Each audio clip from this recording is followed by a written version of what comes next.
आज की इस वीडियो में मैं आपको वो ट्रिक बताने जा रहा हूं जिसको फॉलो करके आप MMU ET 2026 का एग्ज़ाम क्रैक कर सकते हैं। MMU ET में अब सिर्फ 5 दिन बचे हैं। मैं आपको स्मार्ट तरीका बताने वाला हूं कि MMU ET एग्ज़ाम को आप क्रैक कैसे कर सकते हैं। MMU ET का एग्ज़ाम है वो बहुत ही ईजी आने वाला है और आप सभी लोगों को बताना चाहता हूँ कि आप इसे क्रैक कर सकते हैं। बहुत ही आसान एग्ज़ाम होने वाला है, बस थोड़ा सा स्मार्ट तरीका यूज़ करोगे तो आप लोग एग्ज़ाम क्रैक कर लोगे। आज के इस वीडियो में मैं डिटेल में बात करने वाला हूं कि लास्ट 5 दिन में आपको क्या करना चाहिए, कैसे पढ़ना चाहिए, फिजिक्स, केमिस्ट्री, बायोलॉजी की अलग अलग बात करने वाला हूं। सो चलिए वीडियो को शुरू करते हैं। Hey guys, welcome and welcome back to new another video. This is Paresh, currently BSc nursing final year student at जिकॉन बाड़मेर। तो जिकॉन बाड़मेर में भी इस बार एडमिशन होने वाले हैं, वो MMU ET के थ्रू ही होने वाले हैं। उसकी भी कट ऑफ थोड़ी ज़्यादा जाएगी। SN के बाद में दूसरी सबसे अच्छी कॉलेज आपके MMU की जिकॉन बाड़मेर ही है, जहाँ मैं भी स्टडी कर रहा हूँ। आपके MMU ET का जो एग्ज़ाम है वो 3 जुलाई को होने वाला है और सबसे बड़ी बात यह है कि इस बार ये एग्ज़ाम CBT मोड में होने वाला है, तो आपको थोड़ी प्रैक्टिस की भी ज़रूरत होगी और आपको सबसे पहले तो अभी बहुत ही ज़्यादा प्रैक्टिस करनी है इस चीज़ की। अब मैं चलता हूँ सबसे मेन इंपॉर्टेंट टॉपिक पर कि आपको लास्ट दिन में कैसे पढ़ना चाहिए। तो टोटल आपके 3 सब्जेक्ट हैं, अब आपके पास बहुत ही कम समय बचा हुआ है। टोटल आपके 3 सब्जेक्ट है। मैं सभी स्टूडेंट्स की बात करूँगा, आपको कैटेगरीज वाइज बात करने वाला हूँ कि जिन्होंने कुछ भी नहीं पढ़ा, जिन्होंने सब कुछ पढ़ लिया, सारे कैटेगरी के स्टूडेंट्स की मैं बात करने वाला हूँ। देखिए, आपके पास टोटल 3 सब्जेक्ट्स हैं, physics, chemistry and biology. 33 question है वो फिजिक्स के रहने वाले हैं, बायोलॉजी के 33 एंड आपके केमिस्ट्री के 33 एंड बायोलॉजी के 34 क्वेश्चन है वो रहने वाला है। इन दोनों में से जो आपकी स्कोरिंग सब्जेक्ट है वो आपकी केमिस्ट्री एंड बायोलॉजी रहने वाली है। बायोलॉजी में यदि आप अच्छा स्कोर कर जाते हैं, बायोलॉजी बहुत ही इजी आती है और बायोलॉजी में NCERT बेसिक क्वेश्चन आते हैं। बायोलॉजी आपके NCERT बेसिक क्वेश्चन से वो पूछे जाएंगे। तो यदि आप बायोलॉजी में 30+ मार्क्स ले आते हो और केमिस्ट्री में यदि आप 30 अराउंड मार्क्स ले आते हो, फिर आप फिजिक्स में 20 के अराउंड मार्क्स ले आते हो, तो आप गवर्नमेंट सीट तो सिक्योर कर ही लोगे। तो उम्मीद करता हूं कि आप लोग इतने मार्क्स तो ले ही आओगे। आज के स्टूडियो में सारा फॉर्मूला है वो आपके सामने रखने वाला हूं। केमिस्ट्री में बहुत ही कम चैप्टर है, केमिस्ट्री के बारे में आपको अलग से डिटेल में बात करूंगा कि आप केमिस्ट्री को कैसे फिनिश कर सकते हैं। तो चलिए, सबसे पहले मैं आपको कैटेगरी बता देता हूँ कि कौन कौन से कैटेगरी के स्टूडेंट्स इस वीडियो को देख रहे होंगे। एक तो वो स्टूडेंट देख रहे होंगे जिन्होंने सब कुछ पढ़ लिया लेकिन लास्ट टाइम में डर लग रहा है, उनको कॉन्फिडेंस नहीं आ रहा है कि मैं लास्ट टाइम में ऐसा क्या पढ़ूँ कि मेरे को कॉन्फिडेंस आ जाए। अब उनको सिर्फ और सिर्फ कॉन्फिडेंस की ज़रूरत है, उनके MCQ वगैरह सारी चीज़ें हो गई। तो लास्ट टाइम में आपको कॉन्फिडेंस रखना है, आपकी सारी चीज़ें हो जाएगी। आपको अभी रिवीजन पर फोकस करना है। वैसे अभी मैं आपको कॉमन पॉइंट सारे बताने वाला हूँ। सेकंड पॉइंट है कि वो स्टूडेंट जिनकी बायोलॉजी एंड केमिस्ट्री हो गई लेकिन फिजिक्स में उनसे सवाल नहीं बन रहे। देन थर्ड कैटेगरी है कि MCQ प्रैक्टिस बिल्कुल भी नहीं है और सिलेबस हो रखा है थोड़ा बहुत। एंड ऐसे स्टूडेंट भी है जिन्होंने कुछ नहीं पढ़ा है, हालांकि उनकी थोड़ी बहुत 12th है उन्होंने पढ़ रखी है, उनको बेसिक नॉलेज है। तो ये 4 कैटेगरी के स्टूडेंट्स हैं इस वीडियो को देख रहे होंगे। अब हम लोग सबसे पहले देख लेते हैं कॉमन पॉइंट्स। देन मैं बात करूंगा कि फिजिक्स में आपको क्या करना है, केमिस्ट्री में क्या करना है, बायोलॉजी में क्या करना है, पूरी डिटेल में आपके सामने है वो रखने वाला हूँ। तो सबसे पहले हम लोग कॉमन पॉइंट देख लेते हैं कि लास्ट टाइम में MMU ET के लिए आपको क्या करना चाहिए। तो आप लोग स्क्रीन पर देख सकते हैं, ये कॉमन पॉइंट्स हैं। RHS के PYQ ज़रूर सॉल्व करके जाएँ। MMU में आपके RHS के PYQ 100% पूछे जाएंगे। मैं आपको शुरू से ही बोलता आ रहा हूँ, मेरे जितने भी MMU ET के रिलेटेड वीडियोज़ हैं उसमें मैंने हर वीडियो में बोला है कि RHS के PYQs पूछे जाएंगे और मैं आपको प्रूफ के साथ बताऊंगा कि आपके RHS के PYQ MMU में पूछे गए हैं। इन्होंने MMU ने अभी एक ही एग्ज़ाम कंडक्ट करवाया है सेमेस्टर का, उसमें भी इन्होंने PYQs ही पूछे थे और बहुत ही ईजी पेपर आया था। इस बार आपका पेपर ईजी ही आने वाला है, बस आप लोग अच्छे से स्मार्ट तरीके से अपनी प्रिपरेशन है वो जारी रखें। चैप्टर वाइज PYQ ज़रूर रिवीजन करके जाएं। जैसे आपके केमिस्ट्री में 10 चैप्टर है तो चैप्टर वाइज PYQ जैसे कर ले। सॉल्यूशन चैप्टर है तो सॉल्यूशन में RHS में लास्ट 5 ईयर में कैसे क्वेश्चंस पूछे गए वो ज़रूर रिवीजन करके जाएं। यदि आपके पास ऐसे चैप्टर वाइज PYQs नहीं है तो आप मेरे से कॉन्टैक्ट कर सकते हैं। 7878636131 पर मेरे को मैसेज कर देना, मैं आपको वो PYQs है वो प्रोवाइड करवा दूंगा। वैसे अभी मैं उसकी डिटेल भी आपके सामने रख दूंगा। आप लोग इस वीडियो को एंड तक जरूर देखिएगा, आपके सारे डाउट है, सारी चीज़ें हैं वो मैं 1 बाय 1 क्लियर करने वाला हूँ। अंतिम समय में भूलने वाली चीज़ें ज़रूर देखें, क्योंकि ज़्यादातर स्टूडेंट क्या करते हैं कि वो शुरू से पूरा शुरू करेंगे, लेकिन जिनका सिलेबस हो गया है वो भूलने वाली चीज़ों पर फोकस करें। अपनी कमियां पता है तो उसे ज़रूर सुधार करें, कॉमन चीज़ें हैं वो रिवीजन करते रहें तो आपका कॉन्फिडेंस आ जाएगा।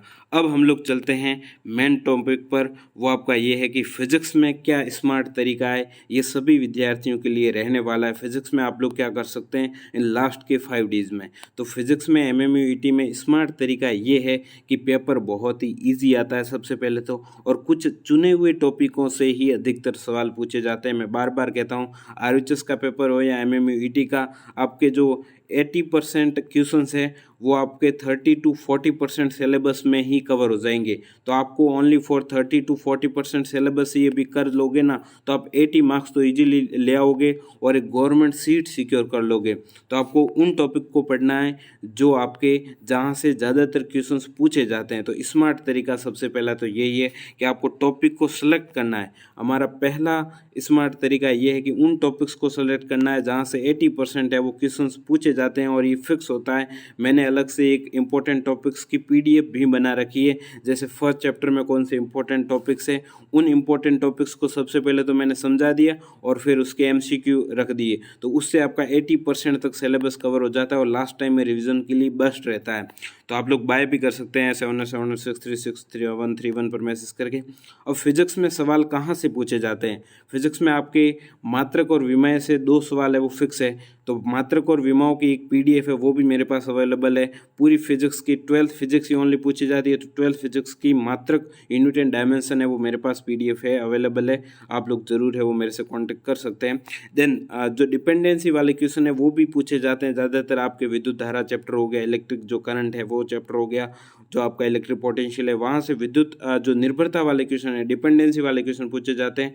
3 से 5 सवाल वो भी पूछे जाते हैं। देन फॉर्मूला बेस्ड न्यूमेरिकल, आपके MMUET में फॉर्मूला बेस्ड ही न्यूमेरिकल पूछे जाने वाले हैं, बहुत ही इजी न्यूमेरिकल पूछे जाने वाले हैं। तो आप लोगों को फॉर्मूला सीट है वो आपके पास होनी चाहिए और फॉर्मूला बेस्ड न्यूमेरिकल 10 से 15 पूछे जाएंगे। और नियम है आपके, कुछ रूल्स हो गए, कंसेप्ट्स हो गए, कुछ थ्योरीज हो गई, उसमें से 15 क्वेश्चन हैं वो पूछे जाने वाले हैं। तो ये मोटे मोटे तौर पर मैंने फिजिक्स का ओवरव्यू दिया। अभी मैं स्टडी मटेरियल पर बात करूं तो आपके पास लास्ट टाइम में एक थ्योरी का वन शॉट देख लेना यदि आपने कुछ भी नहीं पढ़ा है, और यदि आपने पढ़ रखी ये चीज़ें तो फिर आप लोग ओनली फॉर क्वेश्चन प्रैक्टिस पर फोकस करें, अपनी कमियां सुधारने पर ही फोकस करें।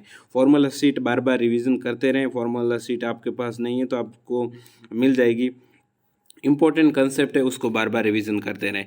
अब फिजिक्स में लास्ट 5 दिन में कैसे पढ़ना है इस पर अगर मैं बात करूं तो एक एग्जांपल लेना चाहूँगा। जैसे आपका आज फर्स्ट डे है, तो जैसे विद्युत आवेश तथा क्षेत्र चैप्टर है, electric charge and field chapter है, विद्युत विभव तथा धारिता पोटेंशियल एंड कैपेसिटेंस चैप्टर है। तो इसमें से क्वेश्चन कहाँ से पूछे जाएंगे? स्मार्ट तरीका क्या कहता है? तो स्मार्ट तरीका ये कहता है कि सबसे पहले तो इसमें से वो क्वेश्चन, वो टॉपिक्स देख लो जहाँ से 80% है वो सिलेबस कवर हो जाएगा। जैसे इलेक्ट्रॉन संख्या पूछी जाती है, कूलाम लॉ, विद्युत द्विध्रुव अक्ष निरक्ष, बिंदु आवेश के कारण विभव, और आपका जो विभव का फॉर्मूला है वहाँ से न्यूमेरिकल पूछे जाते हैं। और श्रेणी एवं समांतर क्रम से तो क्वेश्चन पूछा ही जाता है, और विमाय एंड मात्रक से भी 1-2 क्वेश्चन तो फिक्स है। तो ये जो है आपका पोर्शन है ये आपका 80% है वो पोर्शन कवर करता है। और इतना कर लिया ना तो ज़्यादातर क्वेश्चन है वो यहीं से बनने वाले हैं।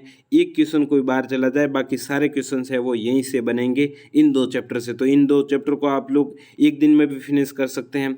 अभी मैं आपको और भी तरीके बताने वाला हूँ कि आप लोग जल्दी से जल्दी कैसे है वो सारी चीज़ें कवर कर सकते हैं। वैसे अभी कुछ स्टूडेंट क्या करेंगे, सारा सिलेबस कवर करने पर जाएंगे और उनसे एक चैप्टर भी कवर नहीं होगा। तो आप लोग सबसे पहले तो ये मान लो पहले और दूसरे चैप्टर के इंपॉर्टेंट टॉपिक्स है, तो इसको हाथों हाथ बैठो, पहले इसको समझ लो थोड़ा सा, और फिर इसके क्वेश्चंस देख लो कि कैसे क्वेश्चन है वो पूछे जा सकते हैं, क्या पॉसिबल MCQ है वो इसके पूछे जा सकते हैं। वो वैसे हमारे पास तो सारी चीज़ें पड़ी हैं, आप लोग मेरे से भी कांटेक्ट कर सकते हैं। देन मैं डे फर्स्ट की बात करूँ तो आप लोग इंपॉर्टेंट टॉपिक्स पढ़ोगे ना तो उससे बाहर एक भी क्वेश्चन नहीं जाएगा। अब हार्ड टॉपिक्स को अभी नहीं पढ़ना है। अब आती है स्मार्ट तरीका, ये है कि हार्ड चैप्टर जो आपके हैं उसको इग्नोर करो। ऐसे 1 2 4 नंबर चले जाएंगे, उससे कोई फ़र्क नहीं पड़ता, लेकिन आप लोग जो इजी टॉपिक पढ़ के जो ज़्यादा नंबर गेन कर सकते हैं वो आपका मिस नहीं होना चाहिए। तो हार्ड चैप्टर है तो उसको अभी मिस कर लो, उसको अभी इग्नोर कर दो। लंबे टॉपिक्स को इग्नोर करना है, जो ज़्यादा लंबे हैं, जो ज़्यादा लेंथी चैप्टर्स हैं उनको इग्नोर करो। छोटे और आसान चैप्टर पर ही ज़्यादा फोकस करें। छोटे चैप्टर कौन कौन से, जैसे पहला, दूसरा, तीसरा, चौथा, पाँचवा, 14वां जो लास्ट के 3-4 चैप्टर है वो भी इजी है। EMW चैप्टर में तो एक ओनली टेबल से ही क्वेश्चन पूछे जाते हैं। तो ये ऐसे चैप्टर हैं जहाँ से क्वेश्चन है वो बनते हैं और आप लोग ज़्यादा से ज़्यादा स्कोर कर सकते हैं। और MMUET का कोई एग्जाम इतना हार्ड आता नहीं, तो ईजी चैप्टर भी करोगे ना तो आपका 80% पोर्शन है वो कवर हो जाएगा।